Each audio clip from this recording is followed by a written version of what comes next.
여러분, 오늘이 금년도 마지막 수요일입니다. 믿거나 말거나 진짜 마지막 수요일이 됐어요. 정말 이게 세월이 너무너무 빠른 것 같습니다. 그래서 마지막 2016년도 마지막 수요 예배를 이렇게 드리면서 어떤 말씀을 증거할까 이렇게 한번 생각해 보다가 오늘 원수의 목전에서 상을 차려주시는 하나님이라는 한번 생각을 해봤습니다. 우리가 우리 인생을 살면서 항상 우리 주변에는 원수가 있어요. 원수의 존재가 있단 말이죠. 그것이 뭐 눈에 보이는 존재든지 보이지 않는 존재든지 또 상당히 위협적이든지 아니면 잠재적인 어떤 존재든지 항상 있다는 말이죠.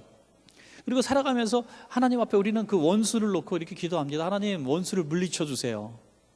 경제적인 환란, 육신의 질병을 가져오는 그 악한 질병들, 또 우리에게 문제와 슬픔을 주는 그런 대상들, 우리를 너무너무 고통스럽게 만들고 슬프게 만들고 분노하게 만드는 그 대상자들, 그를 향해서 하나님이 살아계시고 내 편이시면 좀 이렇게 좀 그들을 벌하여 주세요라는 것이 우리 인생의 기도 중에 상당한 부분일 겁니다. 그런데 하나님은 우리에게 인생의 원수를 물리쳐 주시거나 또는 우리의 인생의 원수를 주지 않으시는 분이 아니라는 것을 보게 됩니다. 성경의 모든 인물을 봐도 원수 없이 살기는 이미 우리는 틀렸습니다. 왜냐하면 성경의 많은 위인들도 원수 앞에서 고통을 받았고요. 이 시대를 살아가는 수많은 우리 인생들도 우리가 생각할 때 정말 악한 원수구나 하는 그 원수들에게 둘러싸여서 고통을 받는 삶을 늘 살았다는 말이죠. 그렇다면 하나님은 어떤 분이실까? 하나님은 그 원수를 부인하거나 물리쳐 주시기보다는 그 원수 앞에 서 있는 우리에게 상을 차려주시는 분이시다 하는 거죠. 그 원수 앞에서 상을 차려주시는 분. 그래서 우리가 첫 번째 오늘 생각하는 것은 우리가 하나님 앞에 원수를 물리쳐 달라고 기도하고 우리는 뒤에 숨어 있는 존재가 아니라 그 원수들을 우리는 어떻게 대해할 것인가, 어떻게 대처할 것인가 하는 것이고, 하나님이 그 원수 앞에 서 있는 우리들을 어떻게 대우해 주시는가가 우리에게 더 큰 관심사가 되어야 된다는 것이죠. 우리 한번 본문을 다시 한번 유심히 살피면서 읽어보겠습니다. 주께서 내 원수의 목전에서 내게 상을 차려주시고, 원수 바로 앞에서 내게 상을 차려주신다. 나를 죽이려고 해하려고 덤벼드는 그 내가 너무나 싫고 끔찍하고 두렵고 무서워하는 그 존재 앞에서 밥상을 차려주신다는 거죠. 성경학자들도 그렇고 많은 목회자들이 이 상을 차려주신다는 것이 무슨 의미일까? 갑자기 왜 밥상이 나오냐? 예수님이 식당을 하시냐? 뭐 이런 이야기들을 할 수가 있어요. 그래서 뭐 5가지, 6가지, 7가지까지 얘기하는 사람이 있습니다. 그러나 우리가 그 성경을 너무나 영적인 해석을 하다 보면은 이게 길이 막 딴 데로 가고 희미해지거든요. 저는 이 원문 그대로 밥상이라고 생각합니다. 왜? 이 당시에 먹는 문제만큼 심각한 것이 없었고, 이 먹는 문제만 해결하면 누구라도 나의 지도자, 나의 왕이 되기를 그들은 원하는 시대 속에 살고 있었고, 또 압제받는 시대 속에서 다윗은 늘 먹는 것 때문에 고통받는 도망자의 신세, 가난한 자의 신세를 살았거든요. 그래서 이 먹는 것, 오늘날도 마찬가지 아닙니까? 오늘 이렇게 잘 살고 있는 나라에서도 경제적인 것만 잘 해결해 주시는 대통령이 된다면 우리는 참 좋겠다, 이렇게 말할 정도로 먹고 사는 문제가 우리에게 최대 관심사거든요. 항상 우리에게 인생의 온 인류의 관심사는 사실 먹고 사는 문제 아니겠습니까? 그런데 우리의 모든 것들을 빼앗으려고 오는 대적들 앞에서, 우리를 노예 삼고 우리의 창고를 다 열어서 훔쳐가려고 하는 자들 앞에서 딱 따뜻한 밥상을 차려주시는 하나님이 우리 하나님이시라는 것이죠. 오늘 이 원수는 누굽니까? 바로 나에게 있는 마지막 남은 밥까지도 빼앗아가려는, 나에게 배고픔을 준 장본인이 원수입니다, 여러분. 그 장본인, 배고픔을 주는 장본인 앞에서 하나님은 따끈따끈한 밥상을 딱하니 차려주시면서 이거 먹어라. 우리의 밥을 뺏어가려는 자들에게 부끄러움을 주시는 그런 하나님이시라는 거죠. 우리를 헤아리는 원수가 우리가 누리는 것들을 보면서 부끄러움에 빠진다는 것입니다. 사랑하는 여러분, 우리가 우리를 무시하고 멸시하고 하나님 믿는다고 하면서 이렇게 사냐고 조롱했던 사람들이 우리가 하나님의 은혜로 누리는 밥상을 보면서 수치스럽고 부끄러운 날이 오게 하시는 하나님이라는 것입니다. 믿습니까? 그러니까 우리가 그 원수를 향해서 직접적으로 대항하고 내 밥 뺏어가지 말라고 다툴 필요가 없다고 성경은 말씀하는 거죠. 여러분, 이 다윗은 늘 하나님이 차려주신 밥상을 볼 줄 아는 사람입니다. 다윗이 성경학자들에 의하면 17, 8세 정도에 이제 그 8번째 아들이잖아요. 근데 그 세 형이 이미 전쟁터에 가 있었습니다. 그러니까 전쟁터에 나갈 수 있는 나이조차 되지 않는 어린 나이에 형님들 전쟁터에 이렇게 심부름을 갔다가 골리앗을 만나게 되죠. 이 골리앗을 바라보면서 모든 이스라엘 백성들, 왕을 비롯해서 이 형님들을 비롯해서 모든 이스라엘 백성은 저는 우리의 밥을 뺏어가는 도둑놈으로 생각했을 겁니다. 이스라엘을 통째로 집어삼키려는 이 군대의 장군이라고 생각했을 겁니다. 그러나 다윗의 눈은 달랐다는 거예요. 다윗의 눈에는 그 골리앗이 자기의 밥으로 보였다는 거죠. 그 우리를 해하려는 원수 대적을, 그 무섭고 두려운 존재를 밥 같은 존재로 여기고, 이 갑옷조차 입을 수 없는 이 다윗이 물맷돌 하나 들고 나갑니다. 물맷돌 들고 나갈 때 골리앗이 뭐라 그럽니까? 네가 나를 개로 여기는구나. 짝대기 하나 들고 이게 뭐 하는 짓이냐고 아주 분노하고 너무 자존심이 구겨져 가지고 어쩔 줄 몰라 합니다. 그때 다윗이 한 말이 뭡니까?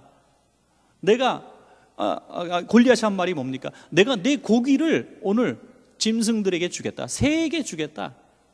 그러니까 골리앗의 눈에는 다윗이 이 반찬거리 정도로 보였던 거죠. 조그만 고기 한 덩어리로 보였던 거예요. 그러나 다윗은 골리앗을 바라볼 때 너는 칼과 창과 단장으로 내게 오지만 나는 만군의 하나님 여호와 이름으로 너에게 가기 때문에 내가 너를 반드시 이길 수 있다는 그 선포를 하면서 달려나간다고 하죠. 그 결과가 어떻게 됐습니까? 과연 다윗은 골리앗을 넘어뜨린 이후에 그 일생일대에 어마어마한 밥상을 지금 누리게 된 것이죠. 진수성찬을 받아놓은 겁니다. 무명의 목동소년 다윗이 졸지에 이스라엘의 대장군으로 등극하고 왕의 사위가 되고 장차 다윗이 왕이 되는, 발판이 되는 멋진 날이, 승리의 날이 되었던 것입니다. 우리가 보통 인생을 살면서, 우리 금년 2016년에 살면서 어찌 보면 우리는 후회할 만한 골리앗과의 싸움들이 있었는지도 모릅니다. 여러분, 한번 인생을 뒤돌아보시면 작년이 될 수도 있고 재작년이 될 수도 있고 반드시 싸워야 하는 골리앗과의 싸움이, 이 접전의 날이 있었는데, 우리의 눈의 관점이, 골리앗을 바라보는 우리의 눈이, 저는 우리를 해하려고 덤벼들고 우리의 밥을 뺏어나가려는 어마어마한 존재로 바라보는 왕과 다윗의 형들 같은 눈 가지고 벌벌 떨면서 숨어 있었을지도 모릅니다. 그때 다윗의 눈이 만약에 우리에게 있었더라면 하나님은 이것을 나를 해하려는 골리앗이 아니라 내게 주신 밥상이고 내가 승리하고 성공할 수 있는 축복의 찬스다라고 볼 수 있는 눈이 있었더라면 우리는 그 밥상을 누렸을 것입니다. 여러분, 후회하고 또 후회해도 지금은 다 지나간 일이 될 수밖에 없죠. 이럴 줄 알았으면 내가 나갔을 걸, 하나님이 도와주실 줄 알았으면 내가 나갔을 걸 하는 장수들이 3,222명이라고 제 생각에 그 정도 될 것 같아요. 하여튼 성경에는 안 나온 얘기지만 내가 나갈 걸 했던 사람들이 그렇게 많았을 거예요. 왜? 다윗의 실력으로 이긴 것이 아니라 하나님이 이긴 것을 그들은 다 보았기 때문에. 차려준 밥상을 밥상으로 볼 줄 아는 것. 시험과 환난이 왔을 때, 골리앗 같은 시험과 환난이 왔을 때 하나님이 차려주시는 밥상이라고 여기는 사람은 이 시험을 아싸 시험, 아싸 골리앗 하면서 달려가는 거죠. 아싸 내 밥상 그러는 거죠. 그것을 무서워서 도망가고 회피했다라면 우리는 아무 일도 이루어지지 않을 것입니다. 항상 우리가 역사라는 것이 그러지 않습니까? 불확실해 보여도 도전하고 믿음으로 한번 시작하고 첫 발을 내디디니까 이루어지는 것이죠. 저는 참 지금도 믿어지지가 않아요. 성전을 지어야 되나 사야 되나 어떻게 해야 되나 고민하고 막 이 지역에 건물들 보러 다녔던 거 엊그제 같은데 지어놓은 지 4년이 지났대요. 여러분 믿기지 않죠? 우리가 들어온 지 4년이 지났어요. 아무 일도 하지 않았더라면 지금도 우리는 그 인원에서 폭삭 줄었을 거예요. 아마 제 생각엔 그래요. 제 생각에. 왜? 도저히 수용의 한계를 넘어갔고 어떻게 할 수 없는 상황. 그때 상황을 여러분 기억하시죠? 그때 그 예배당에서 1,000명이 출석했잖아요. 애들은 길바닥에서 공각 공부를 하고 난리가 아니었잖아요. 지금 이렇게 편안한 자리에서 이렇게 여러분들이 편안하게 안락하게 이 자리를 채워나갈 수 있고, 하나님께서 이렇게 또 계속 늘어나는 부흥의 은혜를 주신 것은 우리가 도무지 불가능한 전쟁 같아 보였지만 하나님이 주신 밥상이야 라고 확인한 이후에 여러분들이 다 기도하고 헌신하고 여러분들이 옥합을 깨뜨렸기 때문에 오늘 이렇게 우리가 그 밥상에서 밥을 먹고 있는 겁니다. 할렐루야. 얼마나 아름다운 일입니까, 여러분?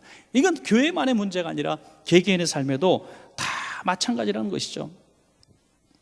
영적 전쟁에서 먼저 승리하시길 바랍니다. 영적 전쟁에서 먼저 이 눈으로 보는 눈에서 골리앗으로 볼 것인가, 나를 해하려고 덤벼드는 무서운 장수 대적 원수로 볼 것인가, 아니면 내가 밥상을 받을 기회로 하나님이 허락하신 것인가를 볼 수 있는 이 눈은 이 다윗과 같은 눈이 아니면 도저히 알 수 없는 눈인 것입니다. 일본이 만주사변을 일으키고 중국을 침략했을 때 세계적인 역사학자 회의가 있었을 때 토인비가 일본 학자와 대화 중에 일본 학자가 이런 궤변을 늘어놓습니다. 우리가 이 아시아를 침범하고 이제 대동아 전쟁을 일으킨 이유들은 우리 일본만 잘 사는 거 아니라 이 지역들을 다 개화시키고 미개한 백성들을 다 잘 살게 하기 위해서 우리가 이렇게 간 것이지 도저히 학대하려고 침략한 게 아니다라는 이상한 궤변을 늘어놓습니다. 그 역사학자에 대해서 토인비가 이런 얘기를 했습니다. 일본은 악행을 한 것이다. 그래서 이 악행의 씨앗을 심었으므로 반드시 악한 열매가 맺어질 것이고 그 열매로 인하여 일본은 반드시 망할 겁니다 라고 얘기했다. 얼마나 대담한 이야기를 합니까?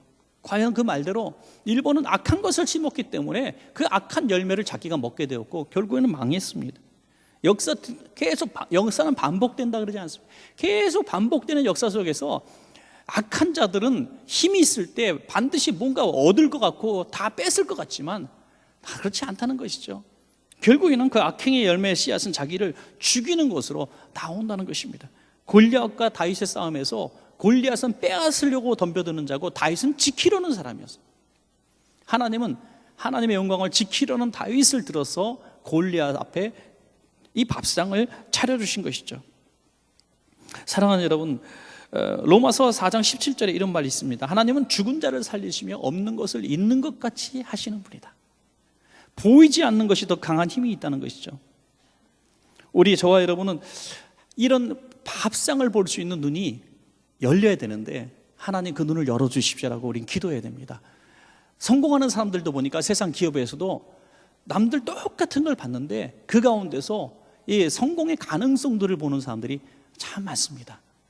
이렇게 이거 되겠는데? 라고 딱 보고 그걸 파더라고요. 5번 실패하고 6번 실패하고 7번 실패해도 계속 도전합니다. 왜?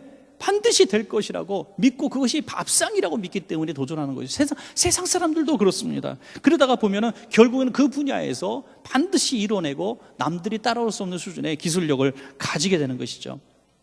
이스라엘 백성들이 가데스 바네아에 왔을 때 하나님이 주시고자 작정했던 거대한 밥상에 놓여 있었습니다. 그것이 뭡니까? 가나안 땅이라는 밥상이. 이 가나안 땅에 가면은 자기들이 짓지도 않은 집이 있고 심지도 않은 나무들이 있고 엄청나게 많은 선물들이 다 기다리고 있었습니다. 하나님이 주시기로 차려준 밥상이에요. 그런데 정탐을 한 다음에 10명의 정탐꾼이 뭐라고 말합니까? 저들은 강한 아낙 자손, 거인 자손이고 우린 그들에 비하면 메뚜기 같다. 아낙 자손에게 메뚜기는 간식거리도 안 돼요. 옛날에 간식 벼 메뚜기 튀겨가지고 비닐봉지에 넣어갖고 다니면서 이렇게 드시던 분이 있죠. 흉측한 얘기인 끔찍한 얘기인지 모르겠지만 하여튼 그거 튀겨갖고 먹으면 되게 맛있거든요. 저도 뭐 이렇게 프라이팬에 볶아갖고 이게 최고급을 먹어본 적이 있지만 하긴 이 메뚜기를 많이 튀겨서 먹고 그래. 근데 간식거리에 불과한 거죠. 간식거리. 그러니까 이 가나안 사람들에게 눈을 바라볼 때는 사실 이스라엘 백성은 간식거리밖에 되지 않은 것 같이 보였을 겁니다. 밥도 아니고 간식거리, 메뚜기 같은 존재. 그런데 여호수아와 갈렙의 눈에는 그 거인 아낙 자손이 뭘로 보였습니까? 저들은 우리의 밥이라 그랬어요. 할렐루야. 이 똑같은 말이거든요. 저들은 우리의 밥이라.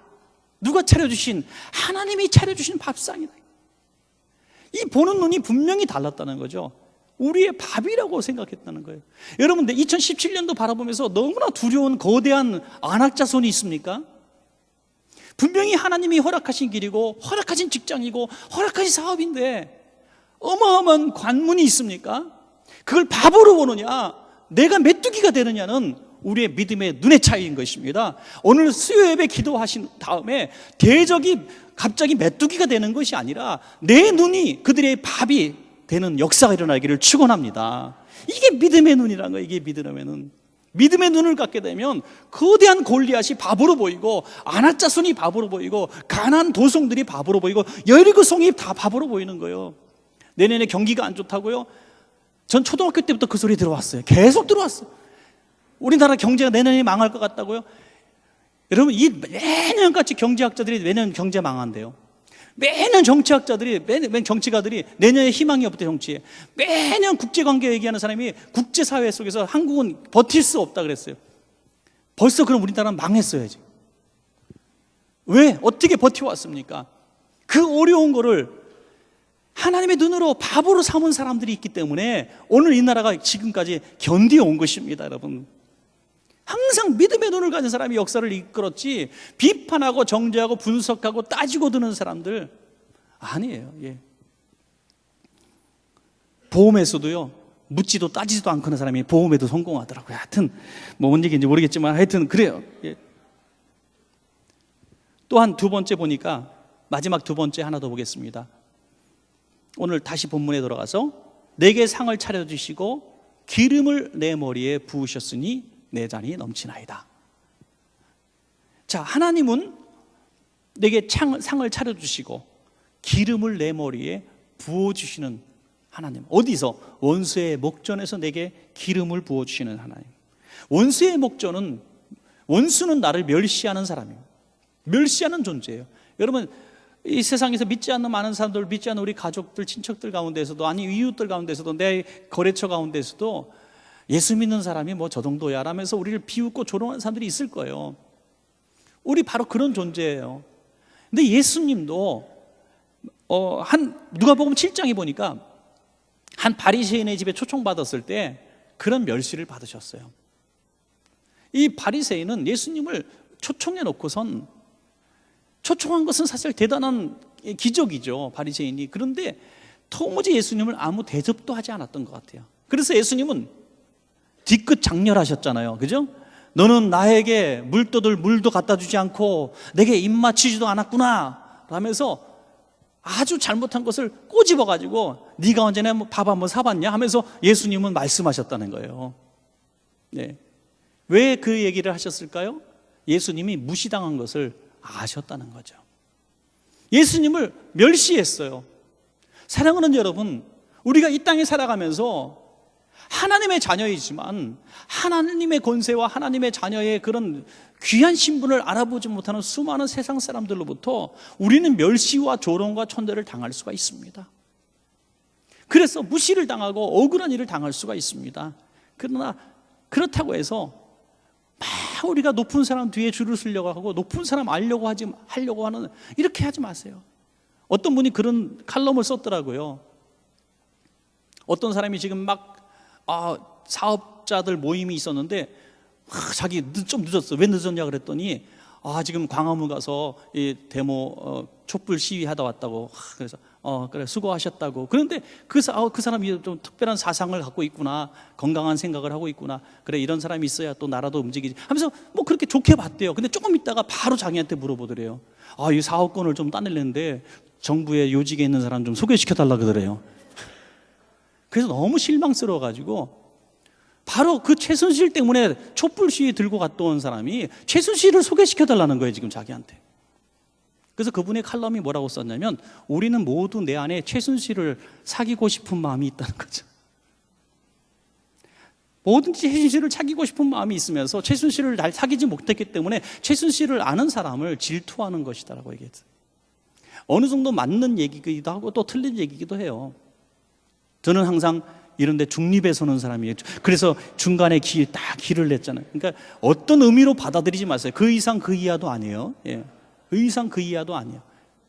그냥 여기까지만 들으세요.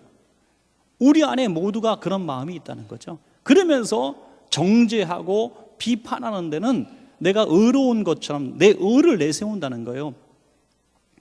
여러분, 원수 앞에 서 있어서 내가 멸시를 당하고 아무것도 백도 없고 힘도 없고 돈도 없고 멸시를 당하는 그 마음을 예수님도 겪으신 거예요. 그때 누가 등장합니까? 죄인인 한 여인이 등장해요.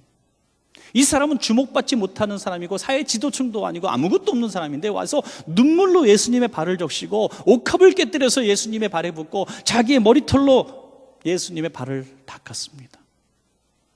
그때 예수님은 VIP가 된 겁니다. 할렐루야. 예수님은 VIP가. 그래서 칭찬하셔요. 예수님이 그까지 기름 때문에 그까지 영광을 누렸다고 기뻐하셨겠습니까? 바로 이 말씀이 원수의 목전에서 기름을 부어주시는 그 은혜를 예수님은 친히 경험하신 것이죠. 그래서 오늘 저와 여러분에게도 그렇게 부탁하는 것 같아요. 예수님이라는 이름이 믿는 자들로 인하여 세상에서 기름 부음을 받기를 원하시는 것 같아요. 우리가 예수님을 영화롭게 하고 교회를 정말 칭찬하고 우리 성도들을 격려하고 희망을 말할 때에 우리 희망을 가지게 되는 거예요. 예수님의 이름이 영화롭게 되는 줄로 믿습니다. 여러분, 이 세상에 가장 예수님의 이름을 먹칠하는 사람들이, 예수님을 비난하는 사람들이 바로 우리 기독교인들 아닙니까? 그래서 우리가 예수님의 이름을 다시 높여드려야 되는 거예요. 기름을 내 머리에 부으시기 위해서 예수님은 십자가에서 피를 흘리고 물과 피를 다 쏟으신 분 아닙니까? 당시에 기름 부음을 받는다 하면은 왕, 제사장, 선지자 3대 직분, 3중직이 아닙니까? 그 기름 부음을 주었다는 그 의미는 뭡니까? 하나님의 권위로 내가 부어줬다는 거죠. 그럼 이 신약 시대에 있어서 오늘 저와 여러분의 시대에 있어 무슨 기름을 바를까요? 들기름, 참기름, 콩기름, 무슨 깨기름을 바를까요? 우리의 기름은 무엇일까요? 사도행전 2장 32절 이하에 보니까 예수를 하나님이 살리신지라 우리가 다 이 일의 증인이라. 하나님이 오른손으로 예수를 높이심에 그가 약속하신 성령을 아버지께 받아서 너희 보고 듣는 이것을 부어 주셨느니라. 아멘. 성령님이신 줄 믿으시기 바랍니다. 오늘 우리가 누리는 기름은 성령의 기름이에요. 성령의 기름. 우리가 원수의 목전에서, 이 원수의 대표적인 존재는 누굽니까? 악한 마귀인 줄로 또 믿습니다. 여러분, 영적인 싸움에 있어서 우리가 수치를 당하지 않는 비결은 우리가 돈이 많아지는 그리스도인이 되는 게 아니라, 권세가 높아진 그리스도인이 되는 게 아니라 성령의 기름을 받아야 우리는 원수의 목전에서, 마귀 앞에서, 대적 앞에서 VIP가 되는 줄로 믿습니다. 여러분, 얼마나 귀한 일입니까? 여러분. 그래서 성령님은 우리 곁에 늘 계시는 보혜사로 우리에게 영광을 돌리겠죠. 영광을 누리게 하십니다. 그래서 우리의 결론이 뭡니까? 내 잔이 넘치나이다. 넘치는 은혜, 넘치는 은혜. 여러분, 오늘 연말인데요, 하나님, 저는 2016년도 주님의 은혜가 넘쳤습니다. 분에 넘쳤습니다. 제가 한 일에 비해서, 제가 하나님께 드린 것 비해서 넘쳤습니다 할 수 있는 그런 눈이 어디서 열립니까? 바로 오늘 이렇게 성령의 기름으로 충만해질 때, 그리고 그 어려운 시대를 살아오면서도 하루 세끼 굶지 않고 내 자녀들 이렇게 잘 교육하고 내가 신앙생활 이렇게 하게 된 것이 얼마나 감사한지 라면서 내 잔이 넘치나이다 고백할 수 있는 믿음의 사람만이 할 수 있는 것입니다. 여러분, 내 잔이 넘치기 위해서는 세속적인 이 잔에 찬 것들을 비워내야 되는 것이죠. 왜? 욕심은 끝이 없습니다. 여러분, 이 세속적인 것들을 채워서 내 잔이 넘치는 사람은 이 땅에 아무도 없습니다. 내 성령의 기름이 넘칠 때 내 잔이 넘친다고 고백할 수가 있습니다. 여러분, 만약에 우리가 신앙의 만족을 위해서 하나님, 금년에 내가 이것이 필요했는데 없었습니다. 내 성공을 구했는데 없었습니다. 내 경제적인 내가 기도를 했는데 이루어지지 못했습니다 하고 내 빈잔을 놓고 너무 힘들어하는 분들이 있습니까? 그거 채워줘도 절대로 우리는 내 잔이 넘치나이다 고백을 할 수 없다고 저는 거의 확신합니다. 그렇다면 내 잔, 그런 것들을 비워내어야만 내 잔이 넘치나이다 할 수 있는 성령의 기름이 들어올 수 있다는 거죠. 여러분, 오늘 누가복음 7장에 나오는 최고의 복받은 기름 부음 받은 자가 누굽니까? 바로 주님 앞에 옥합을 깨트린 그 여인 아닙니까?